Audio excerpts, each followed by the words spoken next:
ጤና ይስጥልኝ የአዲስ ጆርናል ዩቲዩብ ቻናል ተከታዮቻችን፣ ለዛሬ አንድ ጽሑፍ ይዘንላችሁ መጥተናል።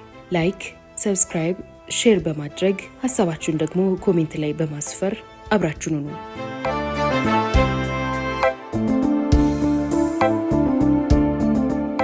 አልፈረጠጥኩም። የኮሎኔል መንግስቱ ኃይለማርያም ኑዛዜ ከዙምባቤ። የስደተኛው መሪ ትረካዎች ከይታገሱ ጌትነት ገበየው የተወሰደ።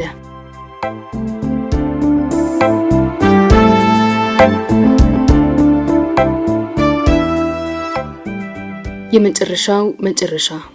የምዕራባውያን የዜና ሰዎች እኛን አይደግፉም። በጀርመንና አሜሪካ ያሉት በአጠቃላይ የአብዮቱ ጸሮች ናቸው። የእኛን ስራ ለማፍረስና ለማቃለል የሚሞክሩ ናቸው። እነርሱን የሚያግዙና በደንብ ተደራጅተው ከነሱ ጋር የሚሰሩ ምሁራን 6 ኪሎ አዲስ አበባ ዩኒቨርሲቲ ነበሩ። ምንም ጥያቄ የለውም። ኔትወርክ ነበራቸው። በብዙ መንገድ ከቄሱ ዲያቆኑ እንደሚባል ሶሻሊስት ነበሩ የሚባሉት ሀገሮች ሁሉ እጅ ሰጥተው ወደ እውነታው ተመልሰው ሀገራቸውን በሚያሻሽሉበት ጊዜ የኛዎቹ ደንቆሮች አብዮት ብለው ሙጥኝ እንቢ ብለዋልና ሊወገዱ ይገባል ብለው ያምናሉ። ይህንን ከሚሉት አንዳንዶቹ ምናልባት ለሀገራቸው የሚበጅ ነገር አደረግን ብለው ያምን ይሆናል። እኔ ግን በተሳሳተ አስተሳሰብ የተቀላቀሉ ሰዎች ያሉበት ይመስለኛል። በርከት ያሉቱ ተጀምሮ እስከሚጨረስ ጸረ ሶሻሊስት ናቸው። ፈርተውና የሚያደርጉትን አጥተው ነው እንጂ አብዮቱን ከጀመርንበት ጊዜ አንስቶ እኔን ለማስገደል መንግስትን ለመጣልና ለመበተን የሚደረገው ጥረት አካል ናቸው። የተለያየ ድርጅትም ለመፍጠር ሁሉ ሐሳቦች የሚመነጩት 6 ኪሎ ከሚገኘው ዩኒቨርሲቲ ነበር። እኛ የምናደርገው ነገር ሁሉ በማጥላላት በመንቀፍና በማፈራረስ ስራ ላይ ተጠምደዋል። ስርዓተ ትምህርቱንም አስተዳደሩንም ያጥላላሉ። አልፎ ተርፎም በጦር ሜዳ ላይ የሚካሄደውን ትግል ሁሉ አስፈላጊ አይደለም፣ አላስፈላጊ መስዋዕትነት ነው የሚከፈለው። ሁሉ ነገር በኃይልና በወታደራዊነት ሊፈታ አይችልም የሚል ሽፋንን ያላበሱታል። የሚያተክሩት የኛን ክፍተት ማጋለጥ ላይ ብቻ እንጂ በፖለቲካ በኩል አንድም የዘየዱት ወይንም ያቀረቡት የማያወላዳ መፍትሄ የሚሆን ነገር የለም። እኔ እንዲህ አይደለም የማታውቁትን ነገር ለምን ትናገራላችሁ? ይህ ሀገር የግሌ ብቻ አይደለም። እኔ ኤርትራ ከኢትዮጵያ ጋር ቢሆን እኔ ቤት ሰርቼ አልኖርበትም ወይ የግሌን ጥቅሜን አላመነጭበትም። ለምንድነው በዚህ ትውልድና በእኛ ጊዜ አፄ ኃይለ ሥላሴ አንድ ያደረጓትን ሀገር ስትሄድ የማይከነክናችሁ? በጠመንጃ ኃይል ነው እንጂ የኤርትራ ሕዝብ እኮ መገንጠል ፈልጎ ይሄዳለው አላለም። ይህን ለማየት ሂዱና የኤርትራን ሕዝብ አነጋግሩት። ኑ ቁጭ ብለን አስመራ ውስጥ እንነጋገር። የኤርትራ ሕዝብ መገንጠል ይፈልጋል? ፈጽሞ። መገንጠል የሚፈልጉት በባዕድ የተቀጠሩትና በባዕድ የሚረዱ ምንደኞች ናቸው። የራሳቸው ተልእኮና ዓላማ ያላቸው ሳይሆኑ የሌሎች ፈረሶች ናቸው። መገንጠል ፈጽሞ የኤርትራ ሕዝብ ጥያቄ አይደለም። ስለዚህ ውጊያው በቃን የሚለው ነገርና አሁን ደግሞ ሶሻሊዝምን የመቃወም ሂደታቸው ለሽፍቶቹ ቀጥተኛ የሆነ ድጋፍ የመስጠት ተግባር ነው ብዬ በተደጋጋሚ አደባባይ እየወጣው ተናግሬያለሁ። በተፈጠረው አጋጣሚ ሁሉ ግን ከሚፈጥሩት ተጽዕኖ አላስቆምኳቸውም። እውነታችን ሐቃችን ነው ያልነው ሐሳብ አልደገፈንም። ጊዜውና ሁኔታው አልረዳንም። ከውጪ ባሉ ኃይሎች አንደገፍም።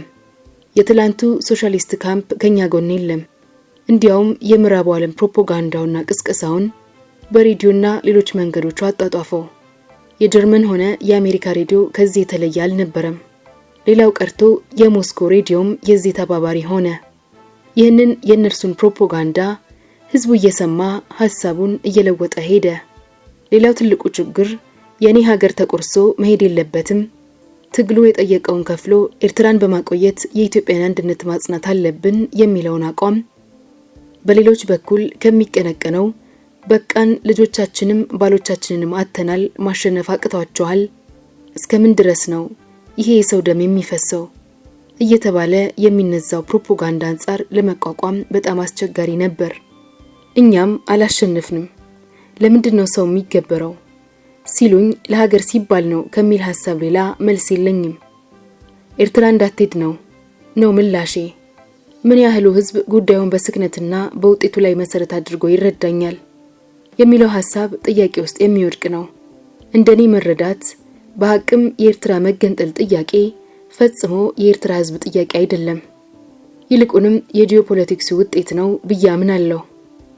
በዚህ ረገድ አንድም ስርዓተ ማህበሩን ስለማያውቁት፣ አንድም ቀድሞውኑ በትክክል አይደለም የሚመራው እያሉ በማናፈስ በዚህ ፕሮፓጋንዳ መጠቀም የሚፈልጉት ወታደራዊ መሪዎች የሚያቀርቡትን እየሰሙ፣ ከሁሉ በላይ ደግሞ ይህ መንግስት አይረባም ተሸንፏል ተብሎ እንዲወገድና እነሱ የሚፈልጉት ስርዓት እንዲመጣ የሚፈልጉ ከውስጥ ያሉ የሲቪልና የወታደር ኃይሎች የኛ ፈተና ወደ መሆን ደረሱ።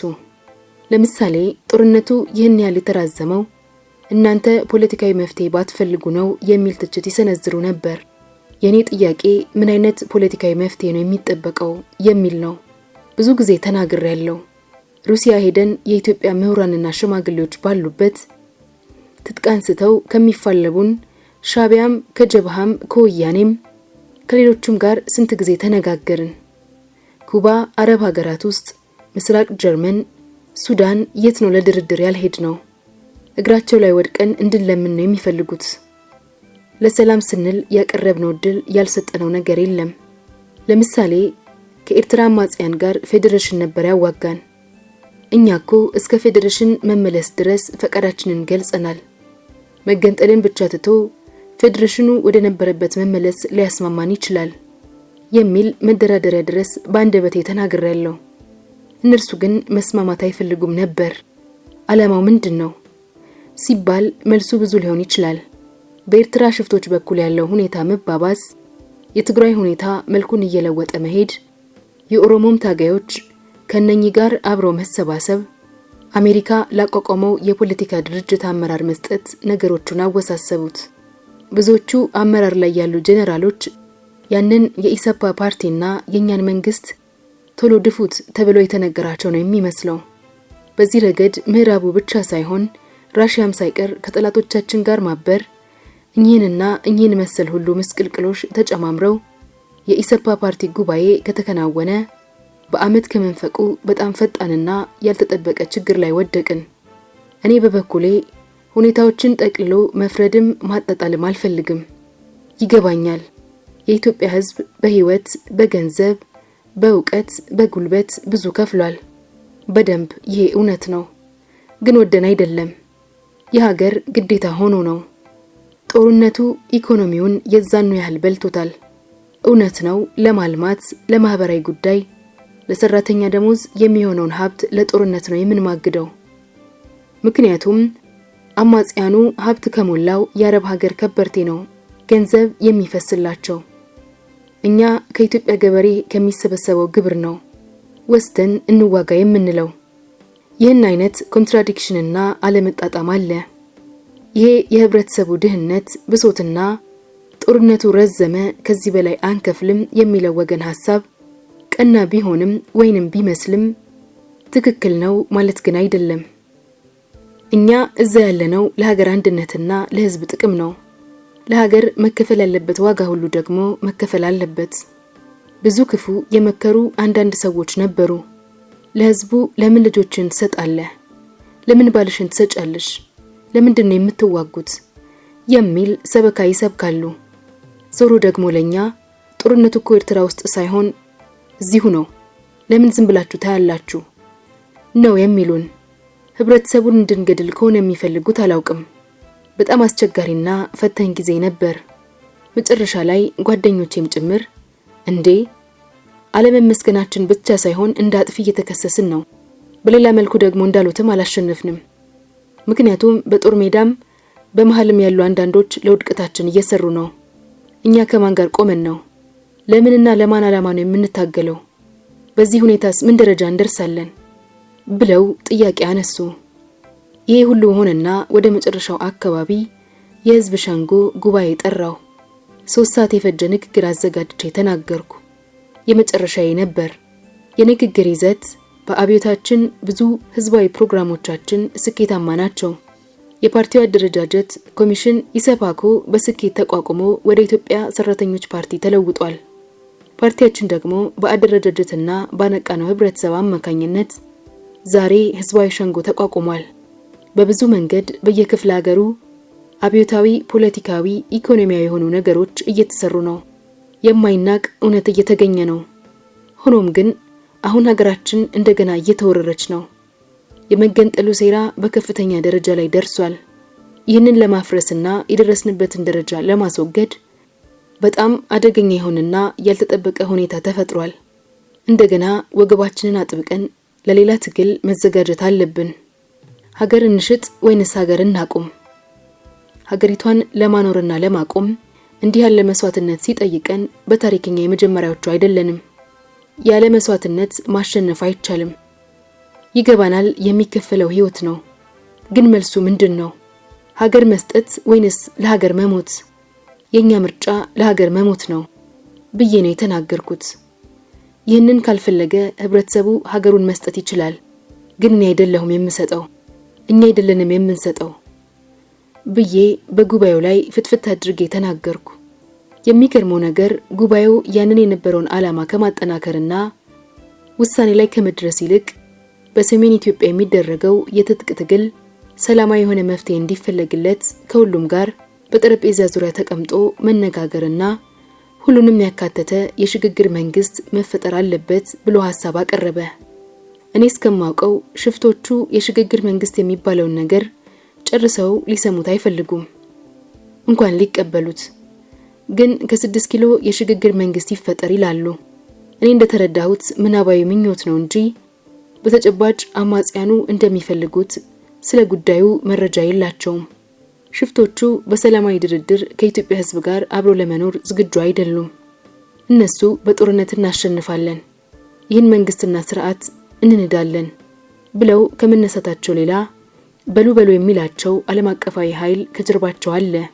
እኛ በዚያ ጊዜ ብቻችንን ነን፣ ማንም የለንም። በዚህ ሁኔታ ውስጥ ነው ይህንን ግልጥልጥ አድርጌ ልናገር የፈለኩት። ምን ያደርጋል፣ የቁራ ጩኸት ነው የሆነው። ምንም የፈየደው ነገር የለም። የነበረው የውስጥ ትግልና ሴራ ሌላ ነው።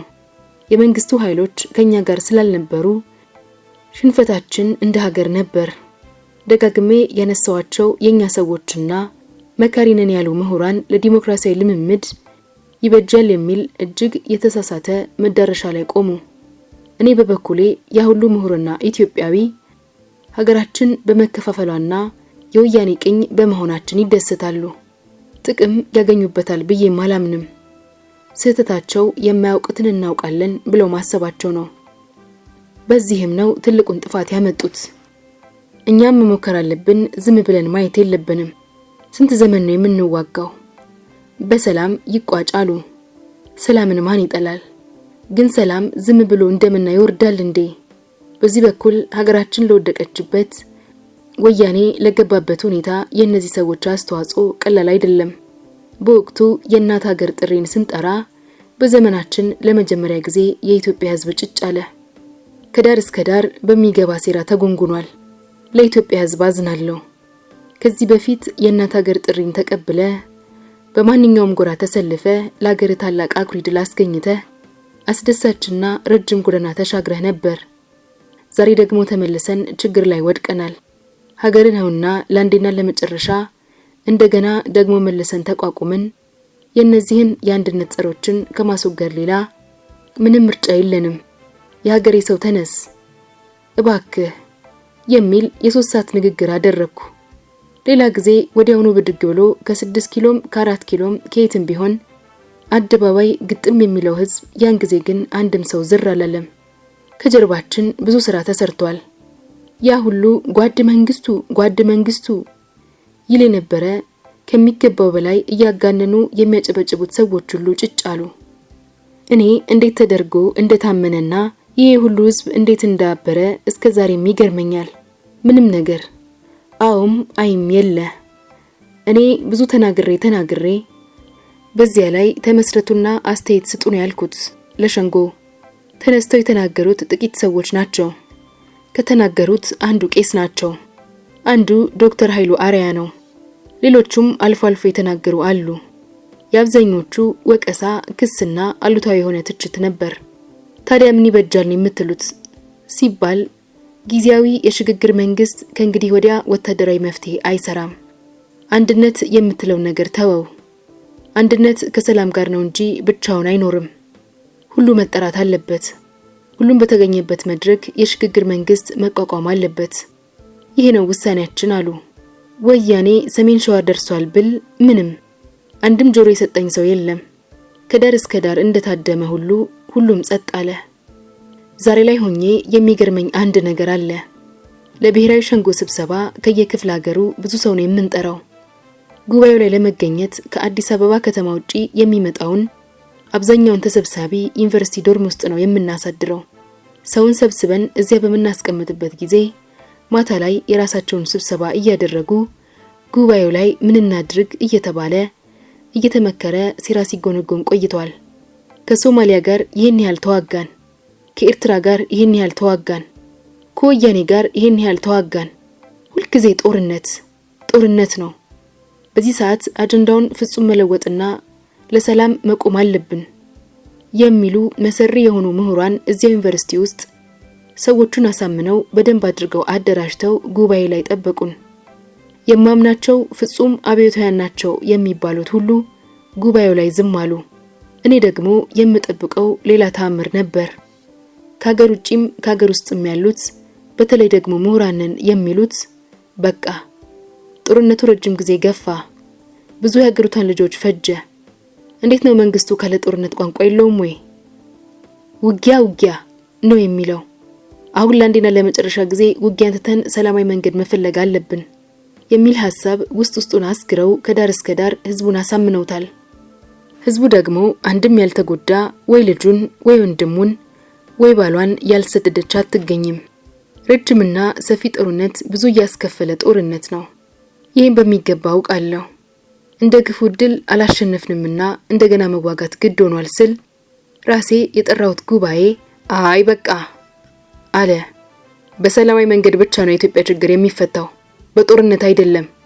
እና አሁን በአስቸኳይ ከሁሉም ተቃዋሚ ኃይሎች ጋር የሽግግር መንግስት ይፈጠር። ከነርሱ ጋር ከተቃዋሚዎቹ ጋር ተነጋግረው የሽግግር መንግስት ለመፍጠር ተስማምተው አይደለም ይሄን የሚሉት። እንዲያው ዝም ብለው ኃላፊነት በጎደለው ሁኔታ ነበር ሐሳብ የሰነዘሩት። ሻቢያ ከኛ ጋር መጥቶ መንግስት ለመፍጠር በምንም ታምር ዝግጁ አይደለም። አይሆንም፣ አሸንፈናል። ድላችን ሲቀርብ ነው ወይ ፌዴሬሽን እንመለስ የሚባለው ብሎ እምቢ ብሏል። ወያኔም አዲስ አበባ ገባለው ብሏል። በዚህ ሁኔታ ውስጥ ነገሩን ሳያውቁ በጥልቅ ሳይመረምሩ ከአማጽያን ጋር ሳይነጋገሩ 6 ኪሎ ቁጭ ብለው በይሆናል ቲዮሪ ህዝቡን አሳስተው እንዳይንቀሳቀስ አደረጉት። ቢያንስ ሸዋን እንኳን ተከላክለን እንደገና እንዳናንሰራራ የመልሶ ማጥቃት እንዳናደርግ ከውስጥም ከውጪም ያለውን ነገር አስረግርከው በተኑት። ሆኖም ቀረ። በጊዜው ስናገር አንድም ሰው የረዳኝ የለም። አንድም ሰው ደግፎኝ የተናገረ የለም። እንዲያውም አንዳንዶቹ ተሳድበው ቁጭ አሉ። ከዚህ በኋላ እኔ ምንም ምርጫ የለኝም። ከዚህ ሁሉ በተጨማሪ በእነሱ ውሳኔ እንዲሄድ የብዙ ምሁራን ስም ተጽፎ የተፈረመበት በገዛ ፈቃድህ ኢትዮጵያ ትቅደም ብለህ ለሀገርህ ብዙ ሰርተሃል። እናደንቅሃለን፣ እናከብረሃለን። ነገር ግን አሁን ባለው ጊዜና ቦታ ያለው ጥያቄ የሰላም ጥያቄ ነው።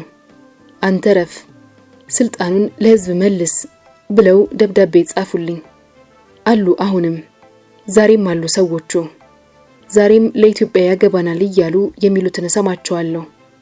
እንግዲህ ውለታዬ ይሄ ከሆነ የኢትዮጵያ ህዝብ ለራሴ ያውቃለሁ ሲል እኔ ለውቅል ብዬ መታገል አለብኝ እንዴ ብዬ አንድ ወዳጄን ጠየቅኩት። በቃ ይበቃል፣ የፈለጉትን ያድርጉ አለኝ። ይሄን ያማከርኳቸው መካከል ሁለቱም አሁንም ጣሊያን ኤምባሲ ናቸው። ጓድ ብርሃኑ ባይህና ጓድ አዲስ ተድላ። ብርሃኑ አንድ ነገር ላናግር እስቲ። ምን ማድረግ ይቻላል ትላለህ? ምን ያላደረግነው ነገር አለ? ምናችንን ሰስተን አልኩት። ምንም ያላደረግነው ነገር የለም፣ ያለንን ነገር ሁሉ ባለን አቅም ሰጥተናል አለኝ። የአሁኑ ሽንፈት የኔ ወይንም ያንተ ሊሆን አይችልም። ለሽንፈቱ መድኃኒቱ መታገል ነው፣ መልሶ ማሸነፍ ነው እንጂ መንግስትን ማፍረስ መፍትሄ አይደለም። ታላቅ ስህተት ነው እየሆነ ያለው። የኢትዮጵያ ህዝብ ችግር ላይ ይወድቃል። ምን አለ በለኝ አለኝ። እነዚህ ጓዶቼ ከማውቃቸው ሁሉ ጀንትል፣ ጨዋ፣ የተማሩ ናቸው። ብርሃኑ የህግ ባለሙያ አዲስ ኢንጂነር ነው። ህዝቡን የትን ቦታ ለማጥፋትም ለማልማትም ልታሰልፈው ትችላለህ። የሚኖርህ ያቀራረብና የምትከተለው መንገድ አሳማኝነት ነው ዋናው። እንዴ ልጆቻችሁ ባሎቻችሁ እየሄዱ አይመለሱም። ሊቀመንበር መንግስቱ እኮ ያለ ጦርነት ቋንቋ አያውቅም ስትለው ገበሬው ምን ይበል? ያ ነበር ችግሩ። እናም እንዲህ ከሆነ ምን ያደክማል? እኔ በጃል ብዬ የምለው ነገር ህዝቡ አይሆንም አለ። እንዲያውም እኔ ለሰው ሞት ድክመትና ችግር ምክንያት እንደሆንኩ ታሰበ። ያ ሁሉ አይፈራም ጋሜ እየተባለ የተሞገስኩት ሁሉ ነገር ተረስቶ ዛሬ ጀብደኛ ከተባልኩ ምንም ማድረግ አይቻልም። ካቢኔን ሰበሰብኩ። አብረን የሰራን ብዙ ችግሮች አብረን ያሳለፍን ግሩም ኢትዮጵያውያን ነበሩ በዙሪያዬ። ሁሉም የፓርቲ አባል ናቸው። ሁሉም የሆነውን ነገር ያውቃሉ፣ ስሜቴንም ይረዳሉ። ለእናንተ የምነግራችሁ አዲስ ነገር የለም። ሁሉን ታውቃላችሁ። ከዚህ በላይ ምን ተአምር እንድንሰራ እንደሚጠበቅብን አላውቅም። ሰላም ሰላም፣ ጦርነት አይደለም፣ መሰር አይደለም፣ ሰላም ነው ይላሉ። በሰላም በኩል ጀርመን ሄደን ምን አደረግን? ኩባ ሄደን ምን ተወያየን? ሩሲያ ስንት ጊዜ ተሰበሰብን? ኤደን ስንት ጊዜ ተሰበሰብን? ካርቱም ስንት ጊዜ ተሰበሰብን? ስንት ጊዜ ለመናቸው? እግራቸውን ብንስም እንኳን የሚመለሱ ሰዎች አይደሉም። እንዴት ተደርጎ ነው ሰላም እንዲሁ በሚኞት ከ6 ኪሎ በጮሁ ሰዓት የሚመጣው? እኔ እንደዚህ አይነት ታምራዊ እምነት የለኝም። እነዚህን ሰዎች አውቃቸዋለሁ። ተጀምሮ እስኪጨረስ ድረስ እናንተም ታውቋቸዋላችሁ። ስናሸንፋቸው ባይሆን እንኳን ጥቃታቸውን መከተን ስናንገዳግዳቸው ሊሆን ይችል ይሆናል እንጂ እየሸሸን ሰላም ብንል እንዴት ተደርጎ ነው ሰላም የሚመጣው? ይህንን የማይረዱ የማያውቁ ወይም ደግሞ ከነሱ ጋር ተነጋግረው አንድ ውል ላይ ያልደረሱ ሰዎች እንዲያድርገው ህዝቡን አሳስተውታል። ሰራዊቱን እምረዳበት እማዋጋበት የሰው ኃይል ስጡኝ ብልም ህዝቡ እንደወትሮ ከጎኔ ቆሞ ሊረዳኝ ፍላጎት የለውም። ስለዚህ ለማን ነው የምጮኸው? በዚህ ሁኔታ ውስጥ ለሚመጣው ውድቀትና የታሪክ ድቀት ማን ነው ተወቃሽ የሚሆነው? እኔ አይደለሁም። እንደዚህ ከሆነ በእኔ አመራር እኔ እዚህ ያለሁት ኤርትራ ነጻነቱን ሲያውጅ አልሰማም። እናንተ ስጡት። በእኔ አመራር ጊዜ አፄ ኃይለሥላሴ አንድ ያደረጉት ኤርትራ ሲሄድ ቁጭ ብዬ አላይም። ወያኔ አዲስ አበባ እስኪመጣ ድረስ ቁጭ ብዬ አልጠብቅም። እኛ ዛሬ በደለኛና የማንሰራ የማንጠቅም ሆነናል እና ለትብብራችሁ ሁሉ አመሰግናለሁ። ጩኸቴ የቁራ ጩኸት ሆኗል። ደህና ሁኑ ጓደኞቼ፣ ደህና ዋሉ ብዬ ነው ከሀገር የወጣሁት። የኔ ከኢትዮጵያ መውጣት አጠቃላይ ታሪክ ይህንን ነው የሚመስለው።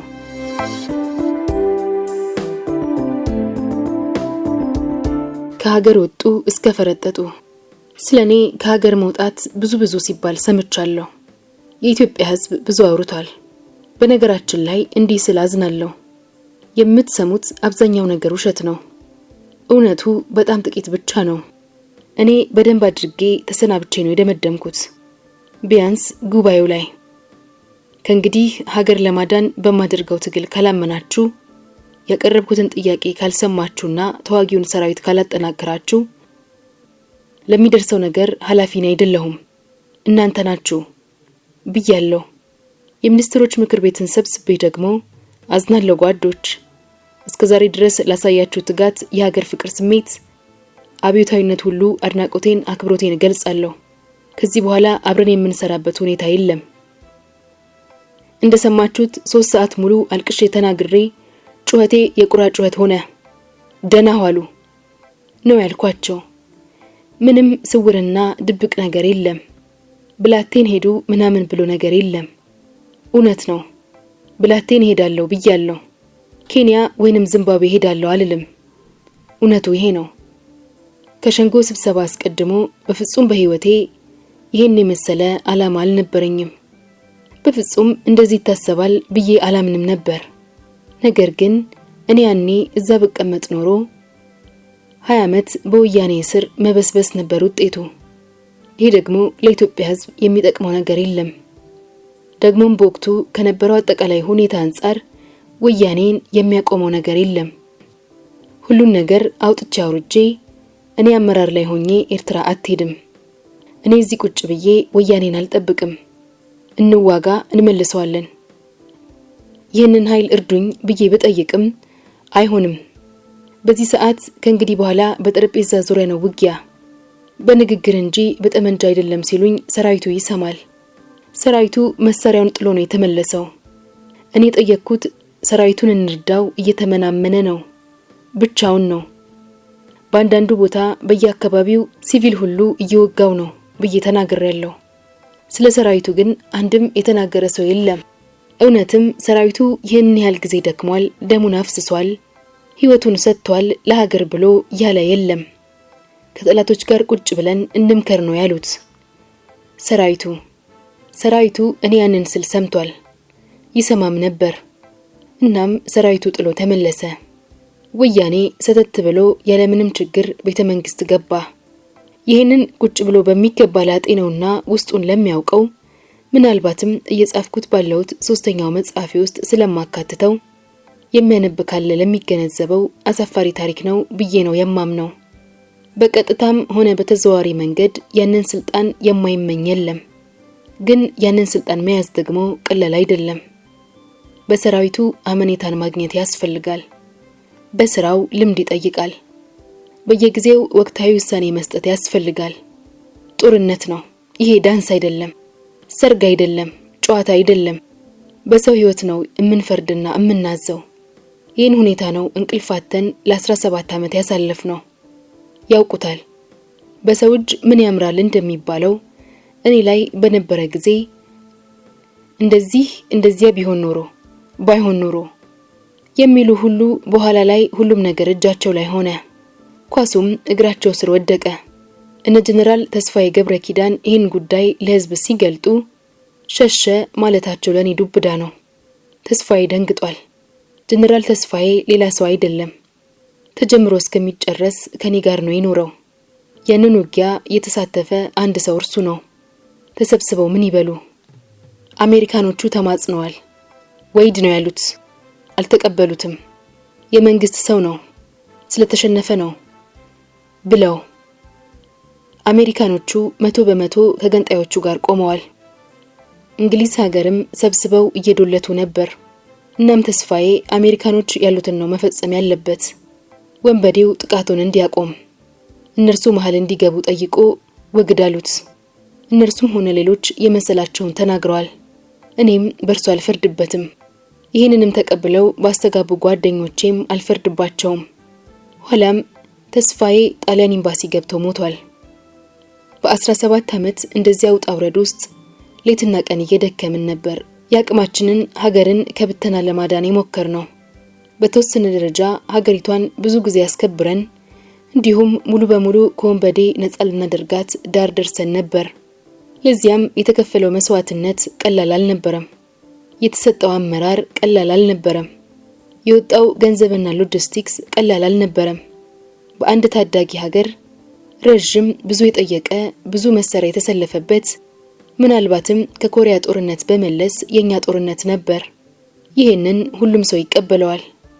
በኋላ ሁሉም የመሰለውን ተናግሯል። ብዙዎቹ ግን ሳልነግራቸው ተደብቄ ሸሽቼ እንዳልወጣው ያውቃሉ። ምን ነው የኢትዮጵያን ሕዝባዊ ዴሞክራሲያዊ ሪፐብሊክ ሸንጎን ጉባኤ ሰብስቤ ያልተናገርኩም እንዴ? ከዚህ ሌላ ለማን ይነገራል?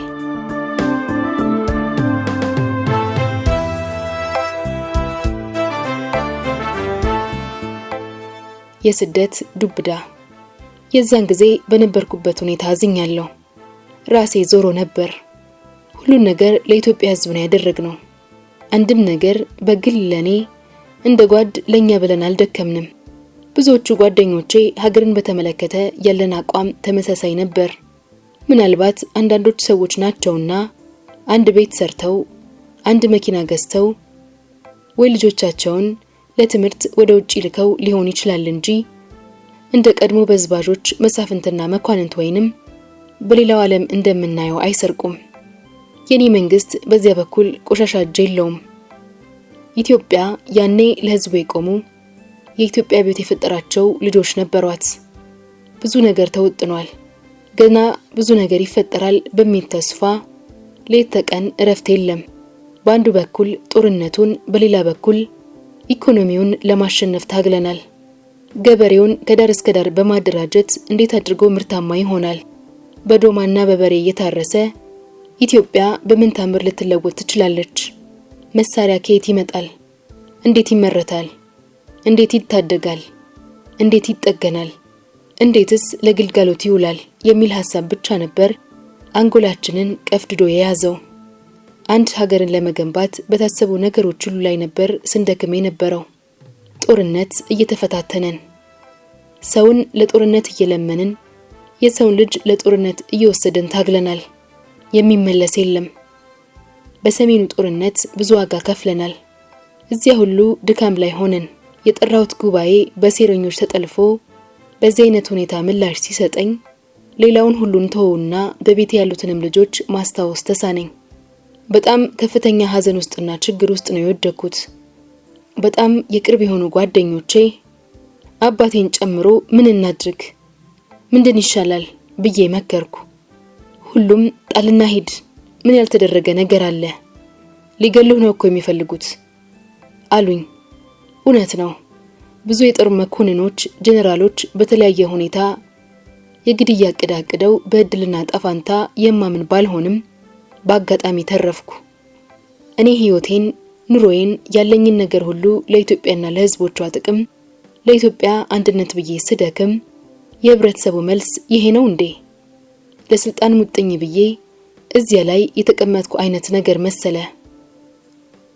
በመጨረሻ ላይ ደብዳቤ ጻፍና ሂድልን አሉ። እናም ያን ውሳኔ ወሰኜ ስወጣ ማንንም አላስታወስኩም። በኋላ ተመልሼ ነው በብዙ ሂደት ወደ መረጋጋት የመጣሁት። ብዙ ጊዜ ታመምኩ። ራሴን ያመኝ ነበር። እንቅልፍ አልተኛም። ሆስፒታል ድረስ ገብቻለሁ። ኋላ ላይ ደግሞ ልቤን አመመኝ። ልቤን አሁን ኦፕሬት ሆኜ ሌላ ልብ ገብቶልኝ ነው የምኖረው። ብዙ ጊዜ በመኖር ያለ መኖር ጥያቄ ላይ ከራሴ ጋር ስታገል ቆየው። ከብዙ ጊዜ በኋላ ልቤን ታከምኩ። እኔም ነገሮችን በሙሉ ማመንና መቀበሉን በግድ ሁኔታውን እየለመድኩ መጣሁ። እኔ የራሴን ከኢትዮጵያ ወጥቶ ውጪ ሀገር መኖር አይደለም በውን በህልሜም አስቤው አላውቅም። ልጅ እያለን አሜሪካ የሄድኩ ጊዜ ብዙ ጓዶቻችን እዚያ ቀርተው ነበር። ያኔ እዚያ የገቡ እስካሁንም እዚያ ያሉ አሉ። ሌሎቻችን ግን ከግል መንደላቀቃችን በላይ ኢትዮጵያ ውስጥ በደህንነትም ቢሆን መኖር ነበር ምርጫችን። እዚህ ልባችን ውስጥ መቼና እንዴት እንደገባ የማናውቀው ኢትዮጵያ የሚባል ትልቅ ስዕል፣ ትልቅ ሐውልት አለና ተመልሰን ለመምጣት አላቅማማንም። በመጨረሻ ግን የሆነው ነገር ሁሉ አስጠላኝ ማለት ይቻላል። ከሀገር ስወጣ ምንም ለማሰብና ለማሰላሰል ያን ጊዜ የነበርኩበት ሁኔታ አይፈቅድም። በኋላ ላይ ትንሽ ተረጋግቼ ተመልሼ ብዙ አሰብኩበትና እንዴ ምንድነው? ከሀገር ለመውጣት የመጀመሪያ ሰው አይደለሁም። እኔ ብቻ አይደለሁም የፖለቲካው ድገት ያጋጠመኝ። አቅም በፈቀደ ታሪክ ባደላና ህዝቡ በተባበረኝ ጊዜ የሚቻለኝን ለሀገር የበቀናነት አድርጌያለሁ። ካልተቻለ ደግሞ ለምን እንደማንኛውም ሰው አልኖርም ብዬ ራሴ መክሬ ሁሉንም ነገር ትቼ መጽሐፍ ወደ መጽሐፍ ነው የሄድኩት። ለዛሬ አበቃ።